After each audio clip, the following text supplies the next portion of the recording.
Shalom Yeladim, in honor of our Erev Shabbat Parsha time. Today we're just going to be hearing a good story that's going to give us a great lesson.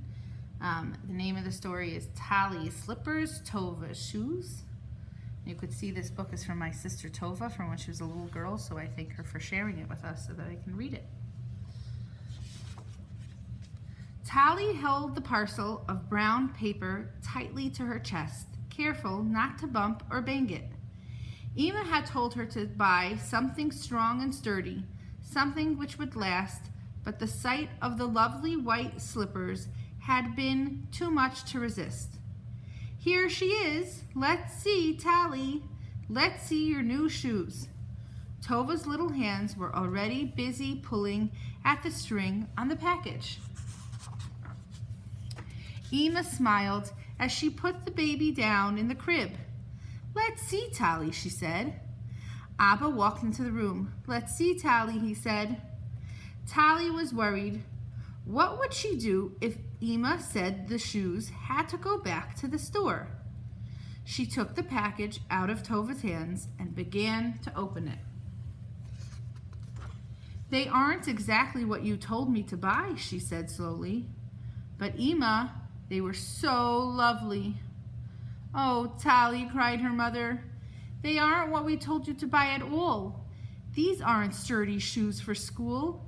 They are fancy slippers for Shabbat and Yom Tov. They won't last through the year. They won't even last through a few weeks' worth of walking back and forth to school." "Oh, they will," promised Tali. "They will, you'll see. I'll wear my old ones to walk to school. They'll still fit me. I won't put these on until I reach the schoolyard. I promise. I'll be so careful. And Ema, look how beautiful they are. I can wear them on Shabbat. I never had my own brand new pair of Shabbat shoes before." Ema looked at Abba. Abba looked at Tali. Finally, Abba said, "Let her keep the shoes. On Shabbat, all Jewish girls are princesses, and a princess needs her own brand new pair of Shabbat shoes once in a while, don't you think?" Just as she had promised, Tali walked to school with her old shoes every morning. Right before the school gate, she changed into her new ones. She always looked to see if anyone was watching, but if they were, they never said a word. And the new slippers stayed as smooth and as lovely as the day they left the store. Every so often, Ema would ask, "Are you sure the old shoes aren't getting too small?" "Oh, no," Tali would always answer. "They stretch as I grow. Besides, I only wear them up to the gate." But one day, even Tali had to admit that her old shoes had stretched as far as a shoe could possibly stretch, and they would stretch no longer.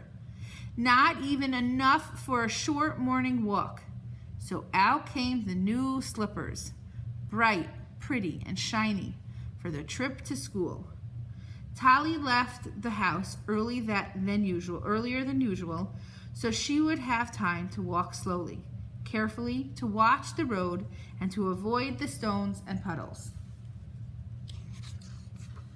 She sprayed her new shoes with water repellent spray when it rained, and she waxed them with shoe grease when it snowed. She sewed them with fine twine when they tore, and she dyed them with shoe dye when their white color began to turn a dingy gray. She polished and brushed them every Erev Shabbat, and she stretched them as she grew. Little by little, the shoes began to change. They looked darker each time they were dyed, and they grew thicker with each new layer of heels and soles. Each time they were fixed, the twine ruined a little more of the dainty design, and each time they were stretched, they lost a little more of their graceful shape. After a while, they didn't look lovely new Shabbat slippers at all. They looked just like a pair of old school shoes, sturdy and sensible, shapeless and dull. "Chunky shoes, that's what they are," said Tali sadly. But what could she do? Abba said he could only buy one new pair at a time, and shapeless or not, the shoes still fit. Soon, Tova would be starting first grade, and she would need the one new pair more than Tally. Tally sighed. She didn't mind her shoes too much during the week, but on Shabbat, when the other girls looked so fancy, she minded them very much indeed. She wondered how she might earn some money to buy herself a new pair. But who would hire her, and what could she do? Every night after she said Shema and before she fell asleep, she prayed her own special shoe prayer. Please, Hashem, help me buy a new pair of shoes tomorrow. But Hashem never seemed to answer. I guess Hashem knows that my shoes are not so important, she thought. He has so many sick people to make well and so many poor people to help. I suppose he decided I don't really need another pair of shoes right now. After all, I did get one pair this year. I guess I'll just have to wait my turn for the next pair. I hope it won't take too long. Oh well, at least it's almost summer. We play without shoes most of the time in the summer anyways. Summer came and summer went. One morning, Abba said, Ima, I think it's time to buy a new pair of shoes. Rosh Hashanah will be here soon. For one tiny second, Tally's heart skipped a beat. But then she heard her mother say, yes, Tova will be starting school next week. She must have a new pair of shoes. Thank goodness Tally's shoes still fit her, and my old ones are good enough for me. Ima's old shoes. Tally looked down at her mother's feet.